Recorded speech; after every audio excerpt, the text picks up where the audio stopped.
Uma jornada pela história da segurança e saúde no trabalho. É sobre isso que vamos falar no podcast de hoje com você que está aqui com a gente. Roda a vinheta.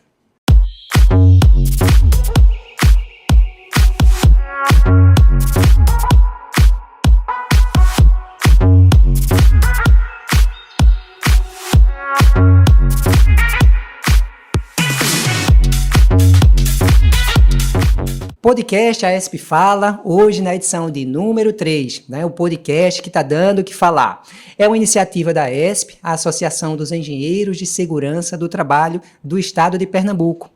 Eu sou Aldenor Marinho, engenheiro de segurança do trabalho, especialista em perícias do trabalho, e hoje vamos falar sobre um tema maravilhoso, que é a história, uma jornada de fato pela história da segurança e saúde no trabalho, com um convidado ilustre, super elegante aqui, o nosso amigo também, o José Hélio Lopes, que trabalhou muito, a vida inteira dedicada à segurança, e à saúde no trabalho, principalmente atuando pela Fundacentro, uma instituição maravilhosa. O podcast de hoje ele está prontinho para ser entregue para você, com muito conteúdo, muita informação, De fato, vamos explorar bastante, essa pesquisa que foi super trabalhosa e super trabalhada, pelo nosso grande convidado. E hoje a gente vai falar um pouco sobre os primeiros registros científicos, da relação entre trabalho e doença, os maiores, eu diria até, os maiores estudiosos no tema, os casos emblemáticos, de acidentes e de doenças no trabalho, que a história tem registrado aqui conosco. E tudo isso, como isso influenciou o cenário atual da segurança e saúde no trabalho.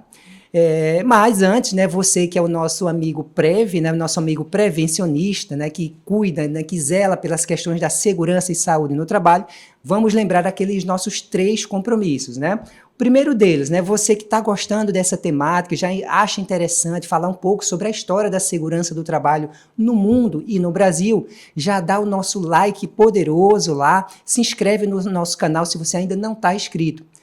Você que está gostando da ideia de falar sobre isso também, encaminhe esse vídeo já para o seu colega, não precisa encaminhar para todos os seus grupos do WhatsApp, só escolhe aquela pessoa que você acha que vai gostar dessa temática, alguém que é envolvida com a prevenção de acidentes e doenças no trabalho e encaminha para ela também.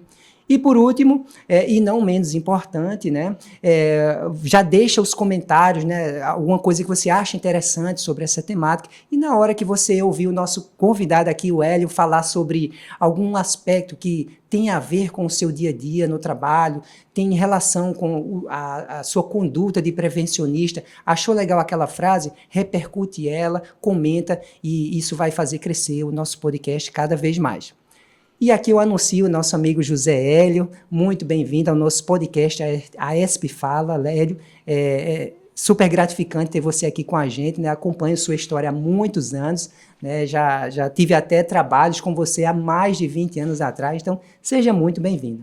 Ô Aldenor, para mim é uma honra, é uma alegria, sobretudo, ter sido convidado para essa brilhante iniciativa da AESP, E estou à disposição aqui para a gente conversar, passar quanto tempo for necessário, viu?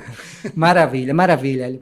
Eu sei que a gente já teve junto em vários eventos também, já compartilhamos muitas experiências da AESP, da Fundacentro, Eu lembro bastante de eventos até sobre o E-Social, onde eu tive a oportunidade de participar já na Fundacentro, sempre eventos muito grandiosos, compartilhando conhecimento ali para centenas de pessoas, auditórios lotados muitas vezes.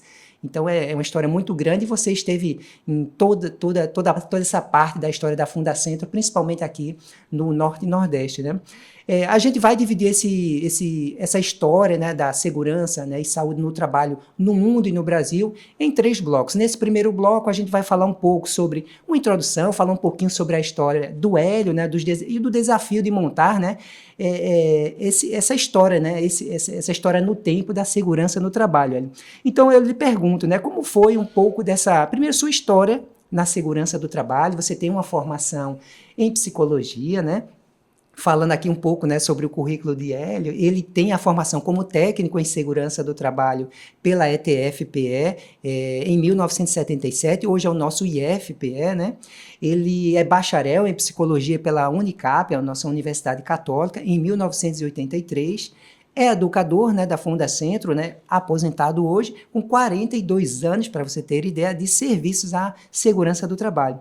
E, principalmente, ele se autodenomina um ativista, né, por um mundo mais justo e solidário, né? Certamente eu vejo muitos trabalhos, né, onde tem esse dedinho aí do Hélio nessa questão solidária, principalmente, muitos trabalhos sociais, onde a Fundacentro teve um trabalho ali desenvolvido, e o Hélio até hoje, mesmo depois de sair da Fundacentro, ele faz ainda essas atividades, né? E aí, como foi, Hélio, sua história aí na segurança do trabalho, na saúde do trabalhador? Bem, Aldenor, na verdade, como você anunciou aí, eu fiz meu curso de segurança do trabalho, técnico de segurança do trabalho, na antiga ETF-PE, hoje Escola técnica, né? a escola técnica da época, Federal de Pernambuco, atual IFPE, e o campus ficava ali no Derby, na Praça do Derby, centro do Recife, né?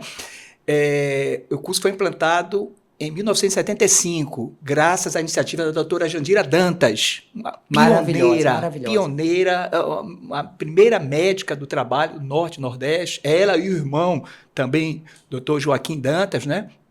Que inclusive foi o responsável, ele, pela implantação da Fundacentro aqui em Pernambuco, mas a doutora Jandira, para mim, foi uma grande fonte de inspiração, tá certo? Então, o curso foi iniciado de forma pioneira no Brasil. No Brasil, até então, a Fundacentro realizava os cursos de formação para técnico de segurança de forma, digamos assim, intensiva, um carga horária pequena. A profissão já existia de técnico de segurança? Já existia. Na verdade, a primeira titulação foi inspetor de segurança do trabalho, na década de 70, em 1972, quando já era um inspetor de segurança do trabalho. Depois passou para supervisor. Isso é nível Brasil. Isso é nível Brasil. Passou a ser denominado supervisor de segurança do trabalho e, em 1986, salvo engano, a gente teve a unificação para a titulação, né, da profissão para técnico de segurança do trabalho. Então, a Escola Técnica Federal de Pernambuco, na época, né, atual IFPE, ela foi pioneira no Brasil na formação, na implantação de um curso técnico de segurança do trabalho, 3 anos, além do estágio profissional. Isso não existia. Então, graças à iniciativa da doutora Jandira Dantas, então, o curso a gente iniciou em 1975, esse ano está fazendo o quê? 50 anos, Aldenor, da implantação do curso técnico de segurança do trabalho aqui em Pernambuco, de forma pioneira no Brasil. Então, depois me formei em psicologia, bacharelado em psicologia pela Universidade Católica, alguns anos depois, 1983, e eu ingressei na Fundacentro, na verdade, em 1978, participando... Poucos anos após sua formação, queira ou não, né? São poucos anos. Exatamente. Na verdade, 1 ano, praticamente, né? Sim. Porque eu me formei em 77, não, na verdade, né? Então, em 78, eu ingressei participando de um projeto portuário no Porto do Recife, a gente fazendo um estudo, certo, das condições de trabalho dos estivadores de outras categorias, que o resultado desse estudo, que foi feito em vários portos no Brasil, é que, na verdade, levou a, vamos dizer assim, a formatação da NR29, tá certo? Certo. Exatamente relativa aos portos, segurança e saúde no trabalho portuário. Então, eu fui efetivado na Fundacentro no ano seguinte, em 1979, e permaneci até me aposentar em agosto de 2020. Como você falou, foram 42 anos de serviço. O tempo passa assim rápido. E a Fundacentro, para mim, foi uma escola, uma verdadeira escola, né? Aprendi muito, né? Me tornei profissional e agradeço muito a Fundacentro, né? Me conta um pouquinho, Hélio. A gente já viu que o Hélio, ele não só conta a história, né? Ele fez grande parte da história, né, aqui da segurança do trabalho, né? Enfim, né, há 50 anos atrás, você ter uma formação ainda que estava no início, né? E E certamente muita coisa mudou de lá para cá, mas a essência não, a essência é a proteção das vidas, né, dos trabalhadores.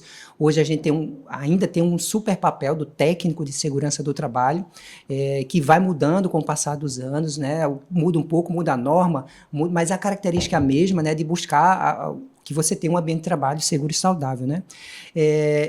E assim, você tem toda uma carreira dentro da Fundacentro. Me conta aí, dentro dessa carreira, o que assim, você lembra de mais destaque dentro desse trabalho, dentro da Fundacentro, Edgar? 42 anos, não É sei muita se coisa, vai né? dar pra gente, vai haver tempo para a gente contar Me conta, aqui. eu digo assim, porque eu vi alguns trabalhos, né, da Fundacentro e efetivamente você participando, eu me recordo muito daquilo que eu também participei, que eram os canteiros de obra, né, que eu acho que isso foi um marco para mim, né, que vendo os trabalhos da Fundacentro. Quando a gente se conheceu, né? Sim, isso aí a gente está falando aí de 98. A década de 90. Eu entrei nessa história em 98, 2000, por ali, e aí eu vi um trabalho, né, dentro dos canteiros de obra que não existia antes. Você via canteiros de obra sendo remodelados, as áreas de vivência efetivamente sendo para seres humanos, né, compartilharem de uma forma adequada, né, ter um bom convívio. Como foi fala um pouquinho dessa partezinha da história. Esse projeto, na verdade, é chamado Unidade Móvel de Ensino. Isso foi no Brasil inteiro. A Fundacentro lançou em 1987 e disponibilizou para o centro técnico em São Paulo, a nossa sede em São Paulo, e para as unidades regionais, combis, chamadas de Unidade Móvel de Ensino, equipadas com recursos audiovisuais, para a gente ir até os canteiros de obra e realizar palestras. Só que aqui em Pernambuco a gente ampliou a proposta. A gente não ficou restrito apenas à ação educativa com os trabalhadores. A gente primeiro tinha um contato com a direção da empresa, passávamos pelos níveis, uma sensibilização pelos engenheiros, pelos mestres de obra, né? Tá certo? Fazíamos um relatório, tá certo, sobre as condições de trabalho no canteiro, certo? E íamos, com base, já conhecendo o canteiro, fazer ação educativa com os trabalhadores. Muito calcada essa ação educativa na filosofia de Paulo Freire, né? Era onde a gente, inclusive, puxava, a gente já conhecia os canteiros, os trabalhadores já nos conheciam, porque a gente já tinha passado em etapas anteriores, em fases anteriores do projeto, né? E eram momentos assim maravilhosos, né? No final, a gente estabelecia uma nota para aquela empresa em termos do que ela executou naquele relatório que tinha sido apresentado, gerado a partir da avaliação de riscos na época, né? E foi, no caso, particularmente, quando a gente se conheceu, quando houve um contato. Você era engenheiro. Eu acho que eu comecei ainda estagiário. Você é estagiário, né? Isso, aí fui passando, auxiliar de engenharia, depois engenheiro. Pronto. Não sei qual foi o momento aí, exatamente. A gente se conheceu na antiga construtora, acho que pode citar Pode o nome citar, aqui, sim. a L Priori, Isso, né? claro. Fez um trabalho maravilhoso e houve uma revolução ali, né? Foi. A partir daquele trabalho da gente, a gente teve desdobramentos, inclusive a nível nacional. Prêmios, né? nacionais, inclusive. Isso, o Luiz Priori, na época, né? Que era o dono, foi diretor, ele era o diretor, foi quando ele nos convidou, e a gente conheceu você, Ana Paula, né? Isso. Não é isso? Enfim, e a gente repercutiu esse trabalho, a Unidade Móvel de Ensino, com todas essas fases, não apenas a ação educativa com os trabalhadores, aqui em Pernambuco, em Alagoas, na Paraíba, no Rio Grande do Norte, né? Houve assim, inclusive em Pernambuco até Petrolina, a gente fez trabalhos, né? E foi assim um momento maravilhoso, tá certo? Do ponto de vista, inclusive, de mudanças dos ambientes de trabalho. A gente observava, né? Sim. Que só uma palestra isoladamente ela não permite isso, mas a forma, a metodologia que nós montamos aqui em Pernambuco para a Unidade Móvel de Ensino, ela possibilitou a mudança concreta dos ambientes de trabalho dentro dos canteiros de obra. A gente via isso, né, a partir do momento em que a gente avaliava o antes e o depois, a partir de um relatório que era emitido para a empresa, né, e fazíamos essa avaliação, estabelecendo uma nota para aquele canteiro de obra, né? E foi maravilhoso, né? Agora, a gente tem outros trabalhos até anteriores, né? Que eu participei. Claro. Eu trouxe até aqui, Aldenor, mostrando aqui para o pessoal, esse aqui, o Desafio do Salineiro, uma cartilha que foi desenvolvida... 1990. Isso, 1990, a partir de um trabalho realizado no final da década de 80, na extração e industrialização do sal marinho na região salineira lá de Mossoró, do Rio Grande do Norte, Mossoró, Grossos, Areia Branca, né? A gente fez um trabalho lá, isso aqui foi digamos assim, o o resultado desse trabalho de pesquisa, na verdade. Então, a gente realizou... Em quadrinhos, olha. Isso, é uma revista em quadrinhos, na verdade, e um trabalho assim fabuloso, né? E, Aldenor, quando a gente chegava lá nas salinas, na época, para você ver a condição, chegávamos com um carro da Fundacentro, na época era uma belina preta, os trabalhadores perguntavam se a gente ia fazer a reforma agrária. Eu achei assim fantástico, mas foi uma coisa maravilhosa. Isso a gente fez uma capacitação, né, sobre o risco com os trabalhadores e começamos a exatamente conhecer um pouquinho mais essa região. Tem mais aqui na indústria moveleira, no polo moveleiro, em Arapiraca, Alagoas, né? Perfeito. A gente tem aqui, isso aqui é o número 1, né? Segurança e saúde do trabalhador na indústria de móveis. Pequenas e médias empresas do polo moveleiro de Arapiraca, em Alagoas. Situado provavelmente em Alagoas, né? Já que a Fundacentro Pernambuco, ela abrange... ou abrangia pelo menos 6 outros estados da região Nordeste, né? Então, foram 3 cartilhas, 3 também em forma de história em quadrinhos, 3 números, né? Tá certo? Número 1, 2, e um vídeo, tá certo? Que foi lançado exatamente num grande evento em Arapiraca, reunindo empresários do setor, trabalhadores, né? E esse trabalho de pesquisa, cuja culminância foram esses materiais educativos, né? Essas cartilhas e o vídeo, né? Isso foi uma parceria com o Sereste de Arapiraca, na época a Universidade Federal de Alagoas e o Sebrae. A gente teve sempre a Fundacentro aqui, primou pelo trabalho em parceria, né? Então aqui é mais um prova da década, início da década de 2000. Você tem outro aí? Temos outros aqui. O trabalho que eu não poderia deixar de citar, Aldenor, do CPR-PB, o Comitê Permanente Regional sobre Condições e Meio Ambiente de Trabalho na Indústria da Construção da Paraíba. Tivemos aqui em Pernambuco também o CPR-PB, né? O CPR-PE, né? Comitê, isso era o CPR, foi a certidão de nascimento, foi a NR18, né? E agora eu coloquei o da Paraíba porque foi uma coisa maravilhosa. Durante muitos anos, coordenado pela Fundacentro Pernambuco, a gente teve trabalhos fantásticos, inclusive ações estruturadoras que revolucionaram, vamos dizer assim, os canteiros de obra, como, por exemplo, dentro desse trabalho CPR, o desenvolvimento de um projeto elétrico, das instalações elétricas do canteiro de obra, o PRAE, Programa de Redução de Acidentes Elétricos, que a gente conseguiu, Aldenor, zerar as mortes por choque elétrico nos canteiros de obra de João Pessoa e depois extensivo para a Paraíba. A gente conseguiu uma articulação com a companhia de energia, né? Na antiga Saelpa, hoje é a Energisa, na Paraíba, que ela só liberava a energia do canteiro a partir do momento em que a construtora apresentasse um projeto elétrico com todas as especificações de segurança. Perfeito. Isso foi uma articulação feita pelo CPR-PB. E teve outros, aqui o tempo não vai caber, vários outros assuntos ou ações que foram desenvolvidas pelo CPR, e a Fundacentro Pernambuco teve um papel ativo na coordenação desse CPR, que reunia várias entidades relacionadas à saúde e segurança, né?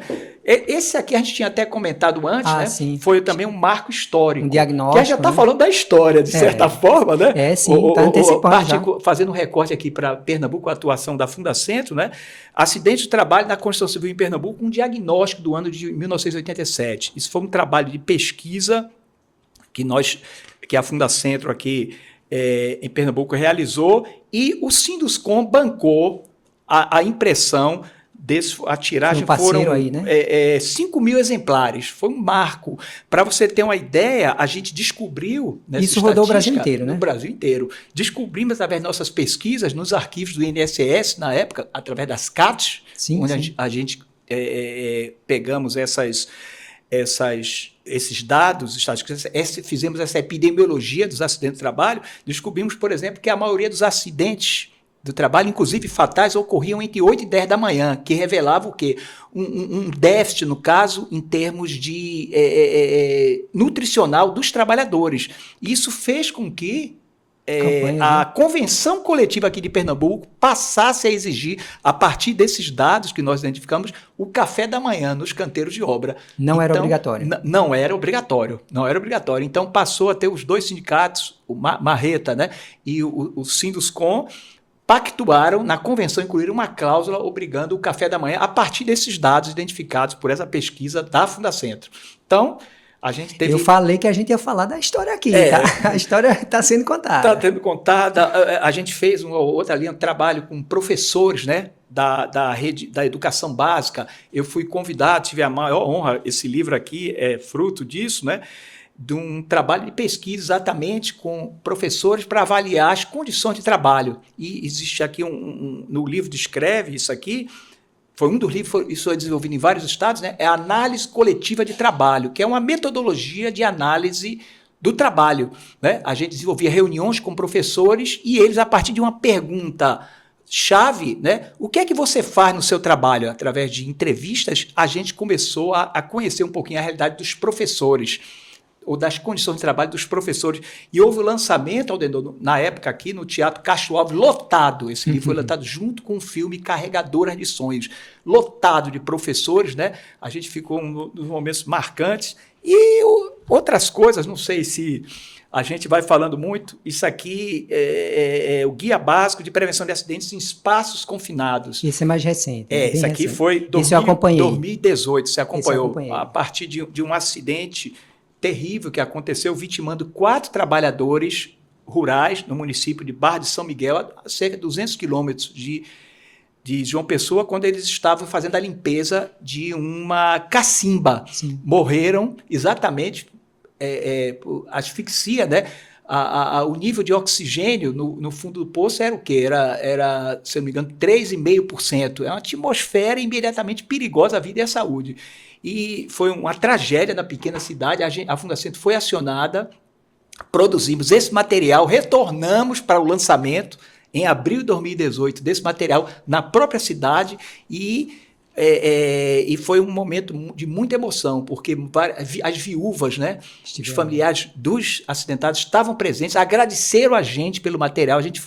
Foi um momento assim emocionante, né? E aqui exatamente de uma forma bem simples, né, são passadas informações simples, mais didática, né? Com a linguagem do efetiva, trabalhador, né? Rural, que não tinham CLT, não eram registrados em CLT, morreram exatamente por conta desse trabalho, né, um espaço confinado, né, na verdade, e nós conseguimos depois, voltamos para Barra de São Miguel algumas vezes para capacitar professores, agentes comunitários de saúde sobre essa temática, trabalho em espaços confinados, né. E aqui, eu estou fazendo um resumo, isso aqui foi praticamente o último trabalho antes de eu me aposentar. A já mais recente foi lançado em junho de 2021, né, o último trabalho pela Fundacentro, Segurança e Saúde dos Trabalhadores nos Serviços de Telecomunicações. Trabalho maravilhoso, né? Aí uma cartilha já com mais detalhes, né? Divididas exatamente para o pessoal que trabalha na rede externa, né? Ou seja, estão sujeitos ao trabalho em espaços confinados, nas galerias, e trabalho em altura em postes. Esse grupo de trabalhadores, né? Isso foi uma parceria, foi uma demanda do Sintel, Sindicato dos Trabalhadores em Telecomunicações, e a gente teve uma parceria aqui com a Máxima SMS e a Ranger SMS, colegas, amigos que são especialistas, contribuíram com esse trabalho. Contribuíram, né? Então fizemos um trabalho maravilhoso, né? E essa cartilha aqui também teve digamos assim, um impacto muito grande, né? E são informações aí valiosas que foram socializadas, o Sintel socializou com os trabalhadores da rede externa em telecomunicações. Né? Muito bem. Eu falei que a gente ia conversar muito sobre essa história, já falou um pouco, né, da sua história, né? E para a gente finalizar esse bloco, eu pergunto o que te motivou, né, no final assim, do seu trabalho junto à Fundacentro, contar um pouco dessa história, né, da história da segurança, né, do trabalho, da segurança e saúde no trabalho. Eu sempre fui apaixonado por história, né? E no caso, dentro da Fundacentro, na época quando eu estava ainda na ativa, né, identifiquei a importância de a gente fazer esse retrospecto, né? Porque muito do que a gente tem hoje em saúde e segurança foi resultado do que aconteceu lá atrás. E às vezes... Pois aquilo que parece que é óbvio hoje, um café da manhã num canteiro de obras, teve um começo, né? Teve um começo, exatamente. Ou seja, foi uma luta. Então, a partir de um trabalho de pesquisa, que normalmente parte de uma dor, de um problema, exatamente, né? Para que hoje você tenha uma situação que parece normal, regular e óbvia, né? Isso. Mas não é. Antes não era antes. E muita gente hoje talvez não sabe exatamente como surgiu, o que motivou isso. Então, eu sempre fui apaixonado por isso. Então, fui montando exatamente vamos dizer assim, reunindo, né, documentos que fizessem esse elo entre o passado, o presente e a projeção para o futuro. E eu imagino as dificuldades que você teve para isso. Muitas dificuldades. Na verdade, está em constante evolução. Sim, ele não está terminado. A gente vai discutir aqui um pouquinho, talvez a ponta do iceberg desse trabalho de pesquisa, né, de fatos históricos, casos emblemáticos de acidente de trabalho, personagens da história que deram a sua contribuição para a nossa área. Perfeito, Hélio. Muito obrigado. Já para esse primeiro bloco, a gente abriu de uma forma maravilhosa, né? E aí eu deixo aí o recadinho para vocês, né? Vou lembrar, tá? Dá uma curtida, aquela curtida poderosa, se inscreve no canal se ainda não se inscreveu. E você que ainda não é sócio da ESP, vamos lá, entra no site da ESP, o www.aesp.org.br e tem lá uma aba do Seja Sócio. Nessa Seja Sócio, você pode se inscrever, pode se cadastrar e você vai ter uma série de benefícios por isso, né? Primeiro, valorizar a engenharia de segurança do trabalho, é a primeira coisa, valorizar o trabalho do engenheiro de segurança do trabalho. Depois você vai interagir com muitos colegas e nem precisa ser engenheiro de segurança aqui em Pernambuco, não precisa, nosso estatuto ele não obriga isso, então você pode fazer parte de qualquer parte do Brasil, você vai trabalhar aqui conosco, vai atuar conosco, temos muitos eventos online, né, muitos eventos à distância como esse, por exemplo, né, esse trabalho que a gente faz, e você vai ter direito a uma série de benefícios, você vai ter um network muito legal, né, junto com nossa galerinha lá do nosso grupo do WhatsApp, da nossa comunidade, e também outros benefícios, entre eles o clube de vantagens da ESP, né? E com isso você vai ter descontos em milhares, literalmente milhares de estabelecimentos comerciais em todo o Brasil. Eu mesmo, a minha anuidade, eu pago só com os meus descontos, né, de ingressos no cinema que eu vou adquirindo com o passar do ano, né? Então a minha anuidade, ela se paga muito facilmente, né? E tem vários outros benefícios, né? Lojas e tudo mais. Então não deixa de ser sócio, você vai ver sua vida mudar nesse aspecto, você vai interagir com muita gente e vai até acelerar, você que está iniciando também na profissão de engenheiro de segurança, você vai ver como vai otimizar e acelerar a sua carreira também com as dicas quentes que nós temos lá todo dia no nosso grupo, tá bom? E com isso a gente finaliza esse primeiro bloco.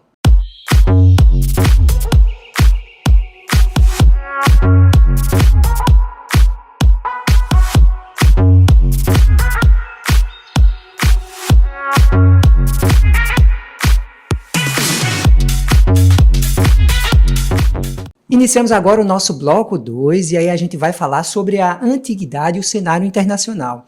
Hélio, o que é que se destaca nesse período, né? O que é que já aparece como segurança do trabalho, segurança para o trabalhador ou para a saúde do trabalhador já num período mais remoto, né? O que é que você destaca? Essa questão fundamentalmente, digamos assim, está calcada no pensamento de um historiador grego, Heródoto, que diz o seguinte: pensar o passado para compreender o presente e idealizar o futuro. Ou seja, passado, presente e futuro, eles estão encadeados como elos de uma corrente. Então, essa que é a lógica, digamos assim, desse trabalho de pesquisa, desses fatos históricos. E na antiguidade, você veja que o Antigo Testamento, especificamente Deuteronômio, né, é o 5º livro do Antigo Testamento, já citava, né, digamos assim, a preocupação com as questões de saúde e segurança. Especificamente o seguinte, no capítulo 22, versículo 8, quando edificares uma casa nova, farás um parapeito à roda do teto, para que se não derrame sangue em tua casa e tu não sejas culpado se alguém cair e se precipitar abaixo. Vejam só, a ideia da prevenção do trabalho, de prevenção de acidentes, do trabalho em altura. Eu garanto a você que eu já li isso, mas não enxerguei isso não. Pois é, isso remete o que é em R35 dos dias atuais. Vejam, passado e presente, como estão encadeados. Então, no Antigo Testamento, a gente já tem registros. E essa é uma lei mais alta na hierarquia, né? Pois é. O Antigo Testamento, ou seja, essa preocupação na proteção contra a queda de trabalhadores na construção civil. certo? Que ainda hoje é um grande desafio, né? Mas nós tivemos, assim, analisando a antiguidade, o cenário internacional, duas figuras importantes antes de Cristo também. Hipócrates, pai da medicina, que relatou a intoxicação por chumbo em seu livro Ares, Águas e Lugares. Vejam só, intoxicação pelo chumbo. Hipócrates falava isso. Aristóteles, grande filósofo grego, estudou as enfermidades dos trabalhadores das minas e como evitá-las. Veja que coisa interessante. Já estudou, de fato ele estudou isso aí. Exatamente. E nesse contexto, até antes de Cristo, porque a obra levou, se não me engano, 1000 anos para ser concluída, a Grande Muralha da China, que é conhecida como o maior cemitério do mundo. Por quê? Porque cerca ou quase 1 milhão de trabalhadores morreram na sua construção. Tá certo? Por isso que ele é considerado o maior cemitério do mundo, né? E a Grande Muralha da China é considerada uma das 7 maravilhas do mundo moderno. É a maior obra de engenharia militar da história, mas teve o seu preço do ponto de vista de vidas humanas. Nesse sentido de grandes acidentes, ou você já falou aí, uma obra, né? Uma obra que gerou diversas mortes, né? 1 milhão, quase 1 milhão de trabalhadores. Aí não teve nada, na história, nada parecido com isso, né? Parecido. E você tem outro caso assim, emblemático assim, de acidente desse período, alguma coisa nesse sentido? A gente vai chegar lá. Eu queria só, antes de chegar a esses casos emblemáticos de acidente, falar de alguns estudiosos importantes, pelo menos 5 deles, pesquisadores, já depois de Cristo, né?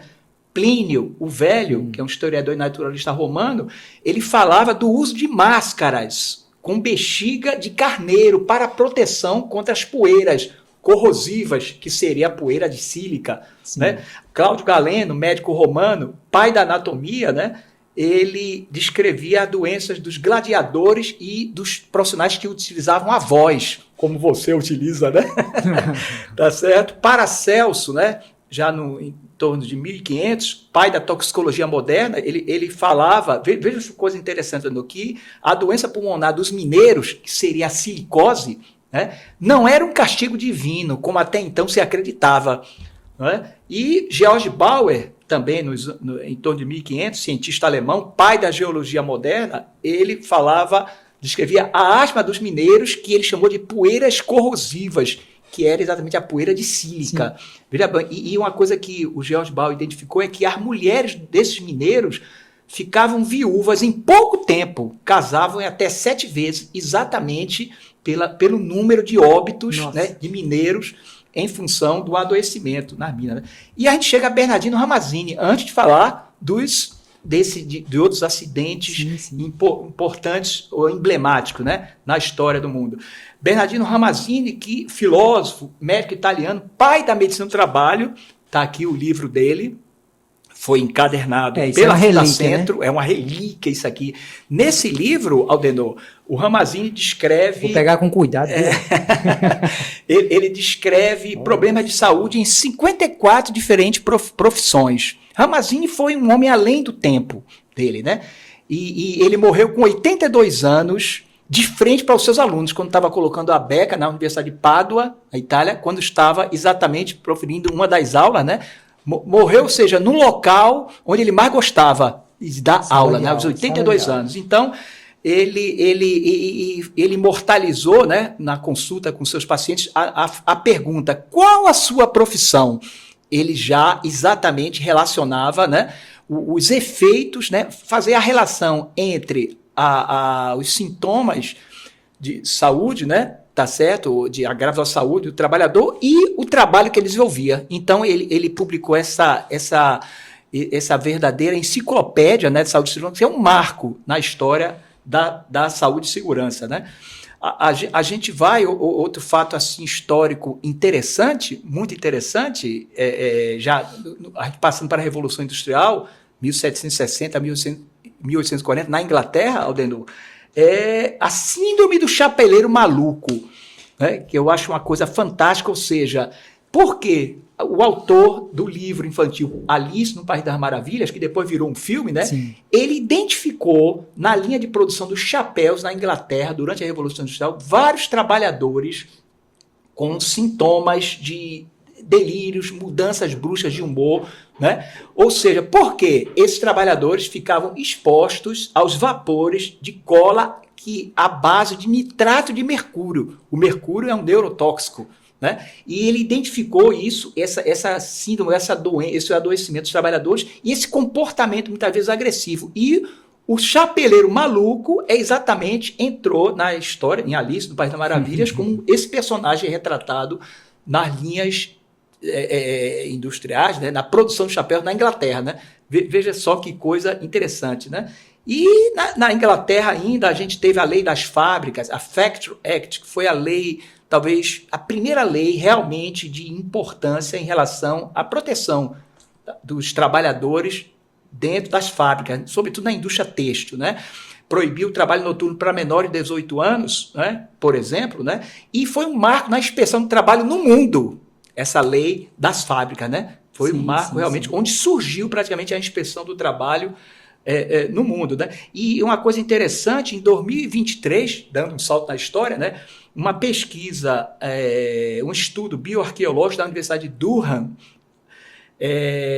com 150 esqueletos de crianças que trabalharam durante a Revolução Industrial, identificou o impacto da pobreza e do trabalho em seus corpos, nos esqueletos, nos dentes, ou seja, sinais de diversas doenças, comprovando cientificamente como os trabalhadores, as crianças eram exploradas durante a Revolução Industrial. Né?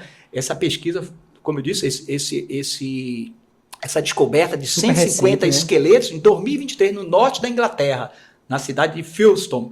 Né? Interessante. Aí passamos para 1 de maio de 1866, Chicago, nos Estados Unidos. Olha só, a dezena de mortos e feridos nos conflitos, uma greve geral pela jornada de 8 horas por dia. Hoje se discute o fim da jornada de 6 por 1, né? Isso. E a melhoria das condições de trabalho. Esse episódio aqui, 1º de maio de 1866, originou o Dia do Trabalhador, que não é Dia do Trabalho, é Dia do Trabalhador, na verdade. Né? Então, tem toda uma história... 1866, a luta. Por que o 1º de maio? A partir desse movimento aqui, a gente teve, inclusive, os líderes do movimento foram enforcados, né? Alguns se suicidaram, né? Então, a gente tem todo... Aí já fica uma dica para você dos comentários, tá vendo? De onde veio o 1º de maio, Dia do Trabalhador. A gente acabou de contar essa história. Vai lá e comenta, eu sabia, eu não sabia disso. Escreve lá, eu sabia, eu não sabia. E aí a gente avança um pouquinho mais no tempo, vamos para a França, uma cientista polonesa, naturalizada francesa, chamada Marie Curie, certo? Ela nasceu em 1867 e faleceu em 1934. Ela marcou um ponto de virada na ciência, porque os estudos de Marie Curie contribuíram para o desenvolvimento da radioterapia no combate ao câncer, por exemplo, né? No mundo inteiro. E a Marie Curie descobriu 2 novos elementos químicos, o rádio e o polônio. Foi a primeira mulher a ganhar um prêmio Nobel e a única pessoa a ganhar esse prêmio Nobel em 2 áreas do conhecimento, um em física e outro em química. Né? A Marie Curie descobriu a radioatividade junto com o marido, Pierre, em Paris. Né? E ela morreu, olha a ironia, de aplasia medular, por efeito da prolongada exposição à radiação em suas pesquisas em laboratório. Nossa. E ela também ficou exposta ao raio-x de equipamentos que não eram blindados, em hospitais móveis que foram concebidos por ela durante a Primeira Guerra Mundial. Então, a Marie Curie foi vítima da sua própria descoberta. Veja só, ou seja, ela morreu de uma doença relacionada ao trabalho. E deixou, junto com o marido Pierre, uma contribuição fabulosa para a ciência, no caso, notadamente no campo das ciências nucleares. Né? Claro. Então, aí a gente vai um marco na segurança marítima, na história da segurança marítima. Não sei se você já tinha ouvido falar, Aldenor, da linha ou disco de Plimsoll, que não tem um casco que é aquele, digamos, é um círculo atravessado por linha horizontal no casco dos navios. Todo navio tem isso.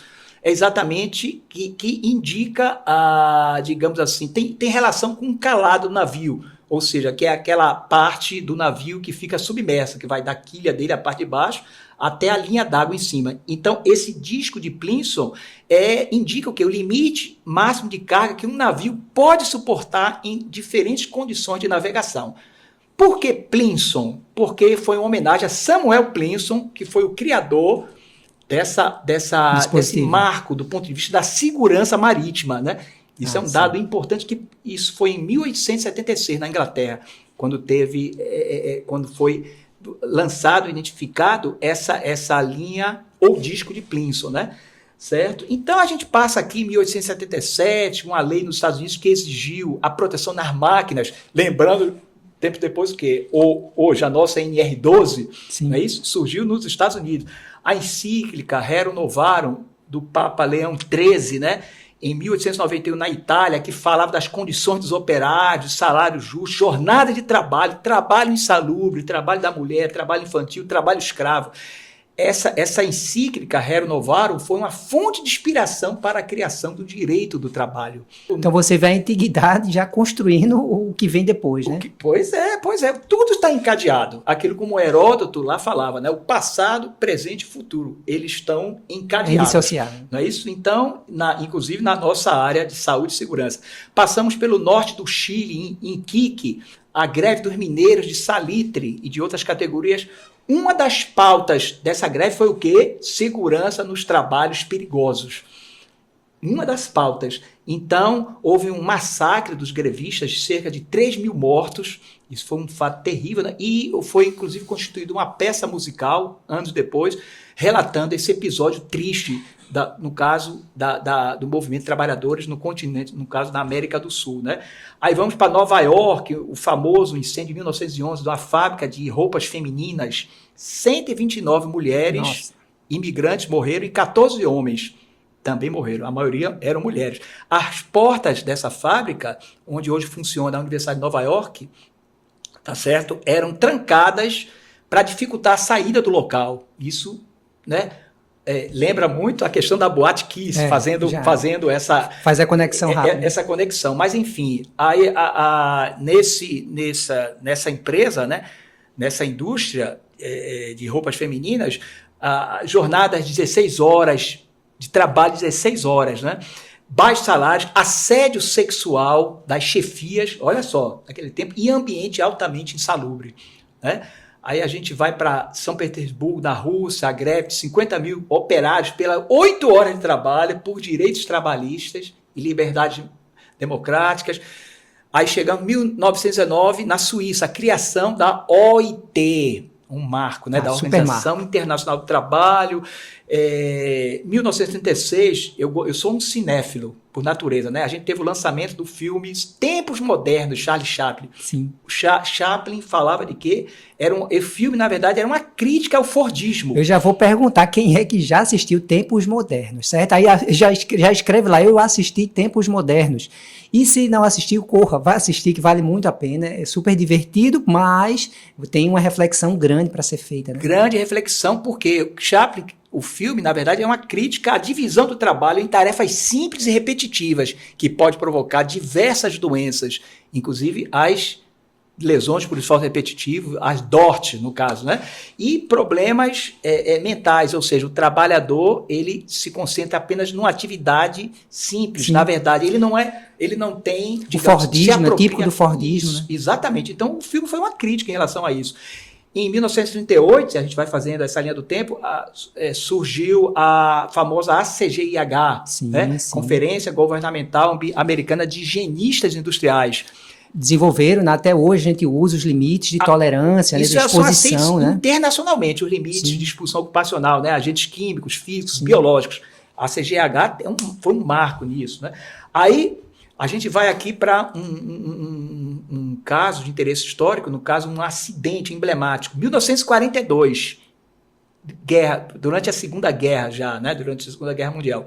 1.449 trabalhadores chineses morreram na explosão de uma mina de carvão em Benxi, na China. Tá certo? Foi o mais grave acidente na história da mineração. Até hoje, 1.549 vítimas fatais. né? Nossa. Um acidente assim terrível, né? Vamos para Londres, 1949, a fundação da primeira associação de ergonomia no mundo e a primeira a reconhecer a ergonomia como disciplina, né? A Sociedade de Pesquisas de Ergonomia, traduzindo, né? Em Londres, foi fundado, foram vários especialistas responsáveis pela fundação. Vamos para 1969, 28 de abril, na Virgínia, nos Estados Unidos, 69. o emblemático 69, no dia em que o homem chegou à Lua, conquistou a Lua, no mesmo ano, né? No mesmo ano. 78 mineiros morreram na explosão de uma mina de carvão, como ocorreu na China em 1942. Aqui nós tivemos essa explosão e esse acidente, ele na verdade serviu exatamente como pano de fundo para a OIT instituir em 2003 o 28 de abril como Dia Internacional em memória das vítimas de acidentes e doenças relacionadas ao trabalho. Hoje é uma data super, no Brasil, super exatamente, a gente teve o Abril, né? Verde, aqui especificamente o Abril Verde, exatamente como mês de reflexão das vítimas de acidente de trabalho, né? A gente vai para Turim, na Itália, 71 já. Né? Irvaro Odoni, médico, psicólogo italiano, e outros pesquisadores lançaram Ambiente de Trabalho, a luta dos trabalhadores pela saúde. Era um modelo operário italiano, é um método de ação contra a nocividade no trabalho, que os trabalhadores eram protagonistas para identificar essas situações. Inclusive, esse modelo operário italiano inspirou a inclusão do mapa de riscos entre as atribuições da CIPA em 1984. Olha aí a ligação do passado, do presente, né? Tá certo? E vamos para Paris, né? Christophe Dejoux, psiquiatra, psicanalista francês, publicou A Loucura do Trabalho, seu primeiro livro sobre psicopatologia do trabalho, ou seja, Dejoux comprovando cientificamente a relação entre saúde mental e trabalho. Que hoje está em alta, né? Demais, né? É, falamos em normas. Os né? riscos hoje, psicossociais, que a gente ia chegar mais na frente, na verdade, que passa a ser obrigatória a sua incorporação no PGR. Sim, de uma forma mais clara. Mais clara, exatamente. Né? E citar aqui também 3 grandes acidentes industriais, a gente ainda está na antiguidade e cenário internacional. Isso, né? Isso. O acidente de Bhopal, na Índia, vazamento das 42 toneladas do gás tóxico isocianato de metila numa fábrica de pesticidas da Union Carbide, né? Extremamente estudado em todos os cursos de gerenciamento de risco. Muito estudado, e inclusive existem documentários, muitos documentários, filmes sobre mostrando esse pior desastre industrial da história, 10 a 15 mil mortos nas primeiras horas, cadáveres que a gente não está falando só dos trabalhadores, né? Que isso fique claro, né? Porque é um acidente ampliado, ampliado. Né? Pela convenção da OIT, convenção 172, se eu não me engano, o número fala de acidentes industriais ampliados. Sim. Esse acidente de Bhopal é um característico, talvez tenha sido o primeiro grande acidente ampliado, né? Sim. Ou seja, o micro atingindo o macro, né? Então, cadáveres amontoados nas ruas, né? E outra coisa, esse acidente serviu como alerta para o perigo dos agrotóxicos e a importância da gestão de segurança nos processos industriais. Inclusive, ele ocorreu na madrugada do dia 3 de dezembro e, em função disso, a própria OMS instituiu o 3 de dezembro como Dia Mundial de Luta contra os Agrotóxicos. Existe, inclusive, um livro que foi publicado em 1962, sobre a temática, chamado Primavera Silenciosa, de uma bióloga americana, talvez seja a Raquel Carson, talvez seja a primeira ativista ambiental, falar exatamente dos perigos que representa os agrotóxicos na nossa vida, né? Um outro grande acidente industrial, a gente não poderia deixar de falar, na Ucrânia, a antiga União Soviética, a gente está na guerra da Ucrânia hoje, né? Mas foi uma antiga república da União Soviética, Pripyat, 1986, explosão do reator da usina nuclear de Chernobyl, maior acidente nuclear da história. Técnicos da usina, operários e bombeiros foram as primeiras vítimas entre os milhares de mortos. Ou seja... Isso todo mundo conhece, né? Um pouco da história, né? E o material radioativo na atmosfera atingiu vários países. Existe uma série na HBO que recria em detalhes esse acidente. É muito interessante. Vamos também, na 1988, Mar do Norte, na Escócia, a explosão catastrófica da plataforma Piper Alpha. Né? O acidente mais letal na exploração de petróleo e gás em águas profundas. 167 trabalhadores morreram, vários corpos permaneceram entre os destroços, né? Existe, inclusive, um monumento em homenagem às vítimas na cidade escocesa de Aberdeen, certo? A história... Aí, pronto, é a Convenção 174 da OIT, de 1993, que trata da questão da prevenção de acidentes industriais maiores, né? Tivemos também o acidente, a mega explosão, já em 2020 no Líbano, né, de 500 toneladas de nitrato de amônio em armazém da zona portuária, cratera com 43 metros de profundidade, devastou bairros inteiros da capital do Líbano, mais de 200 mortos, né? Aí vamos, Convenção 190 da OIT, a primeira convenção internacional sobre violência e assédio no trabalho, tá certo? O assédio é considerado aqui um conjunto de comportamentos que causam ou são suscetíveis de causar dano físico, psicológico, sexual ou econômico, né? E 2022, para a gente encerrar o cenário internacional, a Conferência Internacional do Trabalho, da OIT, incluiu a saúde e segurança entre os princípios de direitos fundamentais no trabalho. Maravilhoso. É muita coisa, né, para a gente contar. A gente falou só só do cenário internacional. Mas é isso aí, né? Foi assim, uma jornada, literalmente. A gente já passou séculos aí, né? E conta muito, né, de como se fundamentou nessa toda a questão de segurança e saúde no trabalho, né? E isso foi só, né, mais um bloco. A gente tem mais um bloco aqui pela frente, né? E se você está gostando, compartilha aí seu vídeo com aquele colega que você entende que é um prevencionista como você, que acompanha esse tipo de conteúdo, né? Essa história, ela não é contada em muitos lugares, eu digo a você, eu posso lhe garantir, e certamente a gente vai aprender muito juntos aqui. Então compartilha o vídeo, dá o seu like poderoso, né? E vamos participando junto, né, na construção desse podcast. Vamos agora para o último bloco.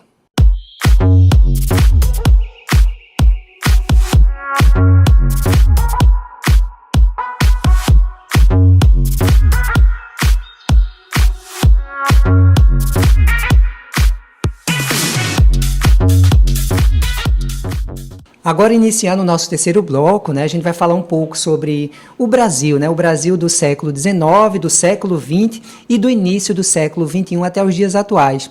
Então, eu lhe pergunto, Hélio, como foi essa construção, né, da segurança e saúde no trabalho no Brasil nesse período? É importante até fazer uma observação, Aldenor, que eu estou usando aqui como apoio o notebook, porque sim, são centenas de fatos históricos, personagens que muita informação não daria para contar tudo isso. Por isso que com a riqueza de detalhes que você está fazendo, aqui, obviamente. Com o apoio aqui, o roteiro aqui no computador. Um marco importante no início do século XIX foi o decreto 1313, que praticamente criou, onde nasceu a inspeção do trabalho no Brasil. Decreto 1313, 1891.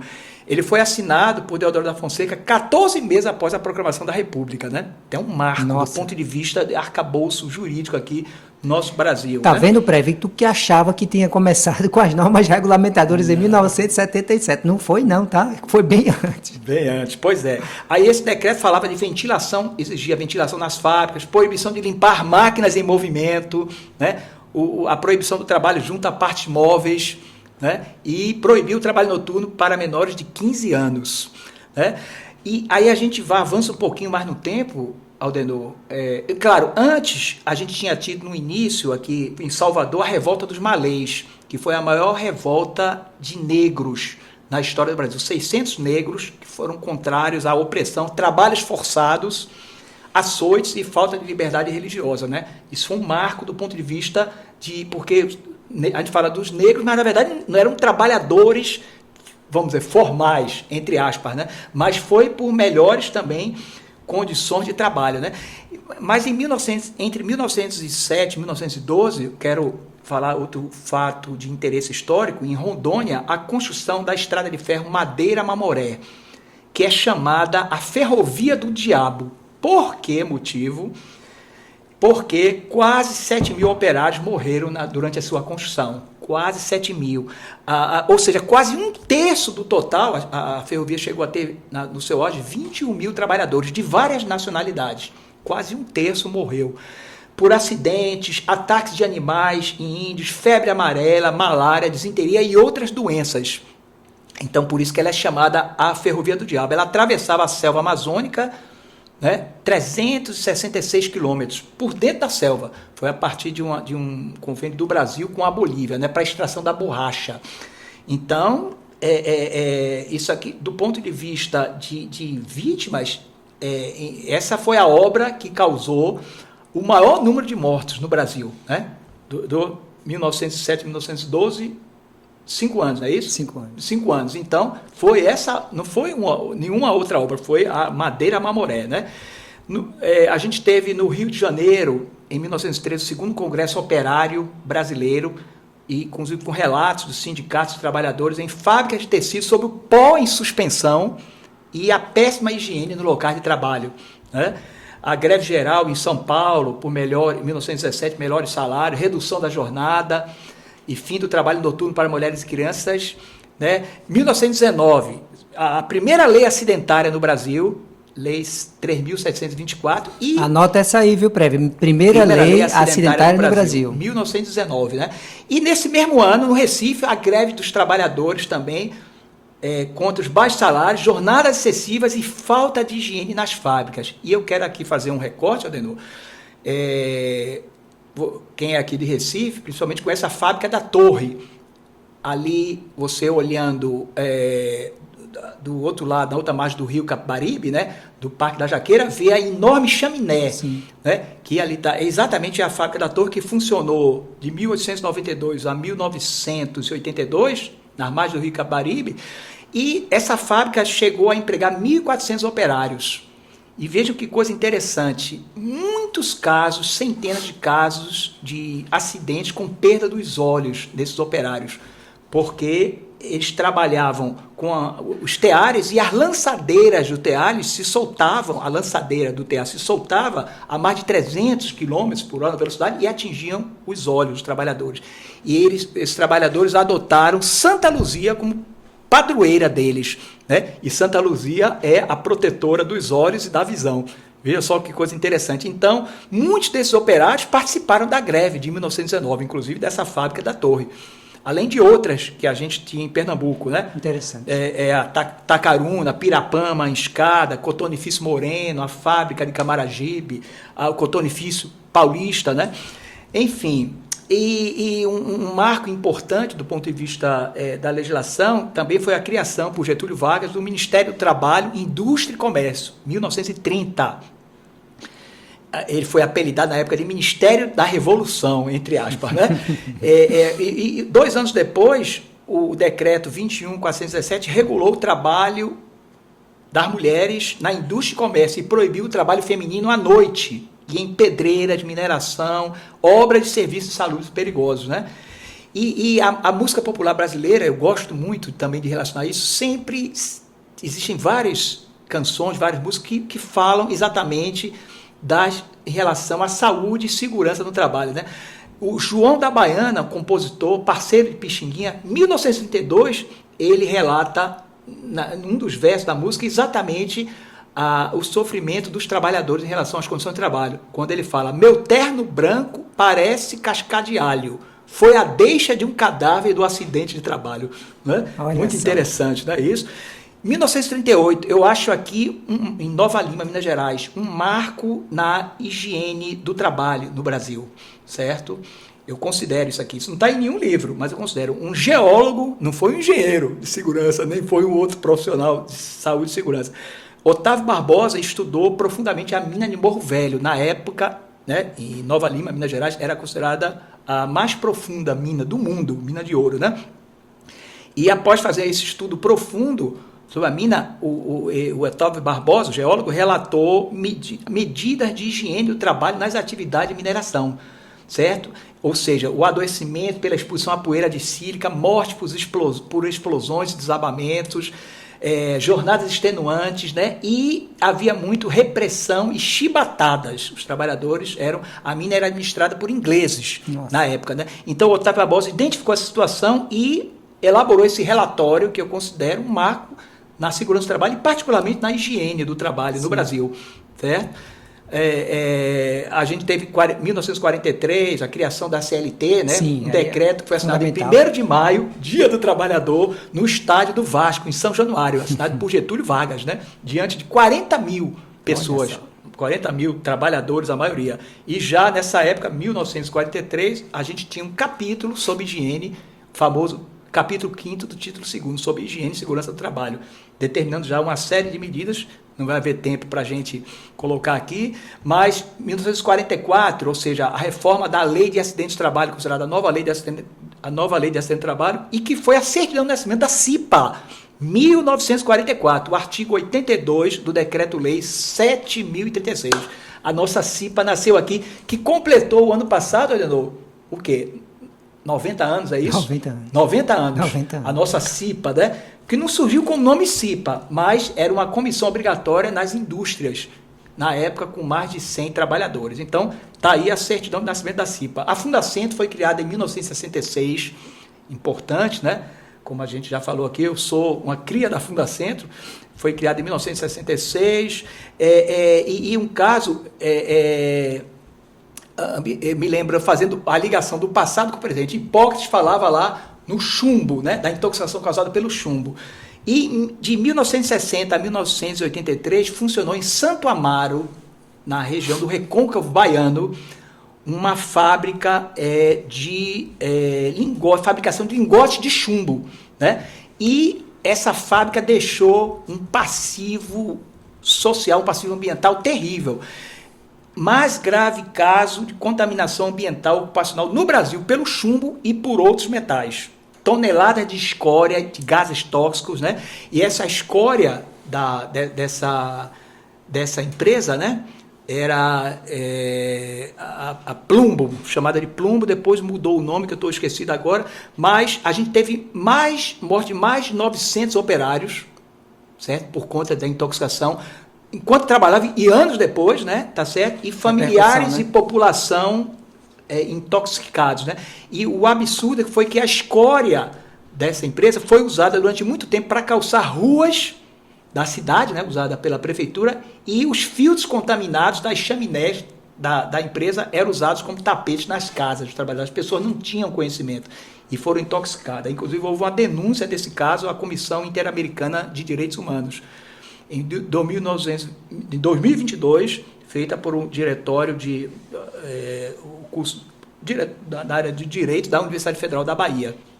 Então, e Caetano Veloso, na famosa música Purificar o Subaé, interpretada por Gal Costa, né? Aliás, por Maria Bethânia, irmã. Caetano Veloso e Maria Bethânia nasceram em Santo Amaro, né? Na música Purificar o Subaé, que é o rio que corta essa cidade, ele falava os riscos que corre essa gente morena, o horror de um progresso vazio, matando os mariscos e os peixes do rio. Olha a música popular novamente aí. Olha só. Falar em 71, Construção de Chico Buarque, que relata exatamente a situação dos trabalhadores da construção civil. Que, na verdade, a construção é a história de um pedreiro em seu último dia de vida, né? Ele beija a mulher, sai para trabalhar e morre por acidente de queda na obra, né, onde trabalhava, né? Aí a gente chega já em 1972, a criação, a certidão de nascimento do SESMIT, né? Portaria 3237, 27 de julho. Daí se celebra como Dia Nacional de Prevenção de Acidente de Trabalho. Sim. Mas quando foi criado o SESMIT só tinha 4 profissionais, um engenheiro de segurança, um médico de trabalho, um inspetor de segurança chamado... na época, o técnico de segurança, e o auxiliar de enfermagem de trabalho. O enfermeiro de trabalho só foi incluído em 1978, ou seja, 6 anos depois, já na NR4, né? Foi interessante. A portaria 3214, de 1972, foi um marco, aprovou, na época, as 20 normas regulamentadoras de saúde e segurança, né? Um marco também na nossa legislação. A gente vai para 83, Cubatão, em São Paulo, quando iniciou a mobilização sindical contra a intoxicação pelo cancerígeno benzeno. Olha só, benzeno, que até 1995, mais de 1.000 trabalhadores da COSIPA, a Companhia Siderúrgica Paulista na época, né, foram afastados por doenças hematológicas causadas, o benzenismo, né, causadas pelo benzeno, né. 84, São Bernardo do Campo, uma greve histórica de 480 operários da Ferro Enamel, uma indústria química, contra as condições insalubres de trabalho. Foi a primeira greve exclusivamente feita relativa a condições de trabalho, né? O nível de chumbo, olha o chumbo de Hipócrates, o nível de chumbo no ar e no sangue muito acima dos limites admissíveis, né? Brasília, 86, tivemos a primeira Conferência Nacional de Saúde do Trabalhador, mais de 500 participantes de todo o Brasil. A Constituição Federal, 88, incluiu lá no artigo 7º, inciso 22, o direito dos trabalhadores urbanos e rurais à redução dos riscos no trabalho por meio de normas de saúde, higiene e segurança. Um marco, sim, né? Sim. Da legislação. A 1990, a Lei 8.080, que define as ações de saúde do trabalhador no âmbito do SUS. Né? 1991, Lei 8.213, a famosa Lei 8.213, que estabelece planos de benefícios da Previdência Social, define acidente do trabalho, doença profissional, doença do trabalho, os benefícios por acidente, estabilidade do acidentado, ações regressivas contra empresas por negligência das normas de saúde e segurança, foi essa lei. Nós tivemos aqui também, em Pernambuco, especificamente, em 1998, o decreto 20.786, é o Código Sanitário de Pernambuco, capítulo 34, trata da saúde do trabalhador. Muita gente desconhece isso, né? Nosso Código Sanitário. A portaria 1999, a portaria 1339, que listou as doenças relacionadas ao trabalho. E 165 novas doenças foram incluídas pelo Ministério da Saúde em 2023. Ela foi atualizada. Já recente. Certo? E vamos, né, a 2002, a criação da RENAST, a Rede Nacional de Atenção Integral à Saúde dos Trabalhadores, que aqui eu considero a certidão de nascimento dos Serestes, né? Ok? Que hoje tem um papel ampliado. Né? Papel ampliado muito importante, né? O Sereste exatamente faz parte da estrutura do Ministério, das secretarias municipais, estaduais e do Ministério da Saúde, né? Sim. O Nexo Técnico Epidemiológico Previdenciário, NTEP, em 2006, a Lei 11.430, que é um instrumento da perícia médica, não é isso? Do INSS, para caracterizar a natureza acidentária da incapacidade, ou seja, a relação entre trabalho e o agravo à saúde, né? A 2010, a Portaria Normativa 03, que instituiu a CISP, a Comissão Interna de Saúde do Servidor Público, nos órgãos públicos federais. 2011, a Política Nacional de Segurança e Saúde no Trabalho, foi um decreto 7.602, assinado pelo Ministério do Trabalho, Saúde e Previdência. Um ano depois, a Portaria 1823, assinada pelo Ministério da Saúde, a Política Nacional de Saúde do Trabalhador e Trabalhadora. Na verdade, temos no Brasil duas políticas que não saíram grande parte do papel, né? A Política Nacional de Segurança e Saúde no Trabalho, dos 3 ministérios, e a Política Nacional de Saúde do Trabalhador e Trabalhadora, do Ministério da Saúde. Né? Mas a gente tem muita coisa no papel e a gente não conseguiu ainda exercer em plenitude a cidadania do ponto de vista de trabalho seguro, saudável e decente. Aliás, a gente amadureceu do ponto de vista do papel da regulamentação, mas não necessariamente da prática. Né? Não, e outra coisa, a gente fala trabalho, não é o trabalho apenas, o trabalho não tem que ser seguro, ele tem que ser saudável e decente. Sim. Trabalho seguro não é suficiente. Sim. Você pode ter uma empresa com todas as máquinas, digamos assim, dando exemplo, protegidas, e as pessoas estarem adoecendo do ponto de vista mental naquele ambiente. Então não é só o trabalho seguro, o trabalho tem que ser saudável e decente, essa tríade, né? Tá bom? O decreto 2014, importante, a criação do E-Social, né? O Sistema de Escrituração Digital das Obrigações Fiscais, Previdenciárias e Trabalhistas. Você é expert é hoje, né? No E-Social. Pois é, isso foi criado em 2014, né? Olha aqui um outro acidente ampliado, 2019, Brumadinho, Minas Gerais, rompimento da barragem de registro da mineradora Vale. Sim. 270 mortos, 3 ainda hoje estão desaparecidos. A grande maioria, Aldenor, eram trabalhadores e terceirizados da Vale. Sim.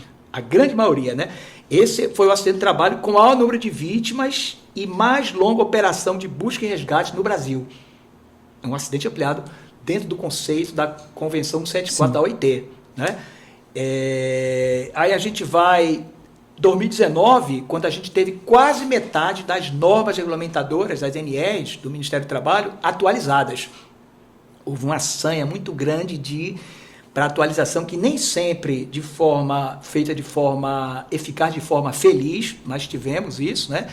2020, a gente chegando já pertinho à nova redação da NR1, ou seja, a inclusão do gerenciamento de riscos ocupacionais, tá certo? E nesse contexto do PGR, o Programa de Gerenciamento de Riscos. Em 2020, a portaria 6.730, que modificou e deu nova redação à nossa NR1, né? 2020, a gente teve um estado de calamidade pública, a pandemia, né? no caso, fazendo um recorte para a área da saúde, Aldenor, mais de 4.500 profissionais de saúde faleceram no Brasil em virtude da Covid. Isso de março de 2020 a dezembro de 2021, nesse intervalo. 70% dessas mortes foram de técnicos e auxiliares de enfermagem, que são as ocupações mais próximas do paciente, na linha de frente, né? Então, é importante isso, a relação com o trabalho da Covid-19, claro, com o trabalho. Em 2022, a Lei 14.457, que estabeleceu, olha só, medidas contra o assédio e outras violências nas empresas que tenham CIPA organizada. O artigo 23 dessa lei, né? E o artigo 32, que rebatizou a CIPA para Comissão Interna de Prevenção de Acidentes e de Assédio. É como a CIPA é conhecida hoje. Foi a partir dessa lei, nesse mesmo ano, 2022, houve a mudança da NR5, incluindo o assédio entre as atribuições da CIPA e na formação dos cipeiros. Então, nesse curso da CIPA, a gente tem que ter um módulo obrigatoriamente para tratar dessa temática. Aliás, o assédio, eu coloco assim, o assédio moral, o assédio sexual, principalmente, ele abrange dentro desse guarda-chuva várias situações de riscos psicossociais. Várias situações. E se você pensar hoje de mais recente que surgiu, em toda a regulamentação, enfim, legislação do Brasil, o que é que você destacaria mais? Eu destaco... Que tem um papel que você entenda que isso aqui vai fazer uma diferença positiva. Está no papel, a gente espera que faça a diferença, mas o ano passado, 2024, a portaria 1419 incluiu os riscos psicossociais no inventário de riscos e no plano de ação do PGR. Tá certo? De uma forma clara e objetiva. Isso, exatamente. Ou seja, é uma forma de tentar se prevenir, se combater o adoecimento mental nas empresas. Aldenor, o assédio moral, tá certo? Como eu disse, que o assédio moral, o assédio sexual é um grande guarda-chuva que inclui vários, a maioria dos riscos, eu posso lhe dizer, dos riscos psicossociais, certo? E isso provoca o quê? Casos de depressão, que é considerado o mal do século pela própria Organização Mundial de Saúde, depressão, ansiedade, transtorno de estresse pós-traumático, a síndrome de burnout. Né? Então, são vários transtornos mentais decorrentes do assédio nas empresas e dos riscos psicossociais, dos outros riscos psicossociais. Então, essa portaria de 2024, ela vai entrar em vigor no final de maio deste ano.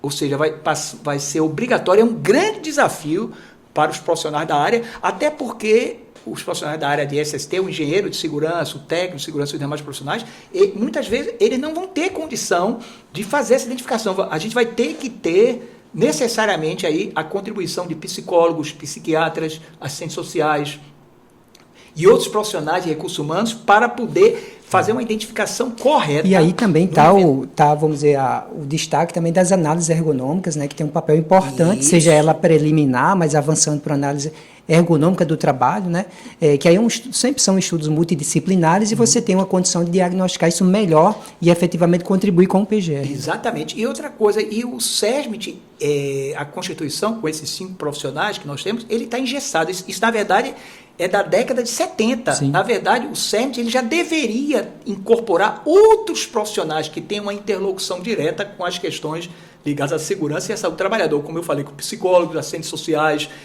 né, psiquiatras e outros profissionais. Então, ele, na verdade, o atual quadro do SESMIT, mesmo a NR4 tinha sido modificada, mas ele não comporta as novas modalidades do mundo do trabalho e o adoecimento que tem aparecido. Não comporta. A gente teria que ter uma ampliação na composição do SESMIT com outras áreas do conhecimento, né? É isso aí. Com outros profissionais. É isso aí. Hélio, foi literalmente uma jornada. Eu acho que todo mundo está aqui, de certa forma, maravilhado com tudo que a gente escutou aqui, né? Realmente é emocionante e eu acho que eu entendo porque você dedicou tanto, né, dos últimos anos, né, a esse projeto, né? Porque não é só uma questão de contar a história, né? Você se emocionar com a história. Isso é muito gratificante, a gente entender o porquê das coisas, né? E então a gente falou com o José Hélio Lopes, né? Ele é ativista por um mundo mais seguro, saudável, justo e solidário, né, Hélio? E fizemos essa jornada aqui nesse podcast, a ESP Fala. Então, eu agradeço a você, Hélio, deixa aqui suas últimas palavras. Bem, eu agradecer também, fiquei muito feliz. A gente contou, deixou de contar aqui várias outras coisas, vários Mas outros você fatos vai históricos. deixar, vou deixar aqui o seu endereço, né, do Instagram para que quem tiver interesse, olha, certo. eu quero escutar um pouquinho mais sobre isso, onde é que eu encontro esse material? Então termina a sua fala que a gente dá um pode. recadinho. Pois é, mas então agradecer a ESP, através da sua pessoa, por contar um pouquinho, né, um pedaço da história da saúde e segurança ao longo do tempo, né, e deixar uma reflexão final do escritor mineiro Guimarães Rosa, que é exatamente o seguinte: quem elegeu a busca não pode recusar a travessia. Obrigado a você. Perfeito. Eu agradeço muito. Josélio Lopes, estivemos aqui com o nosso podcast, a ESP Fala, edição número 3. Deixo aqui um grande abraço para todos vocês, nos acompanhem, né? Avaliem depois esse conteúdo, comentem, né? Super importante. Acompanhe os outros episódios, né? Vejam os 2 primeiros episódios, falando sobre perícias trabalhistas. Na nossa edição número 1, falamos sobre tecnologias, né, para a segurança do trabalho, na edição número 2. E hoje essa bela jornada, né, sobre a história da segurança e saúde no trabalho. Um grande abraço a todos.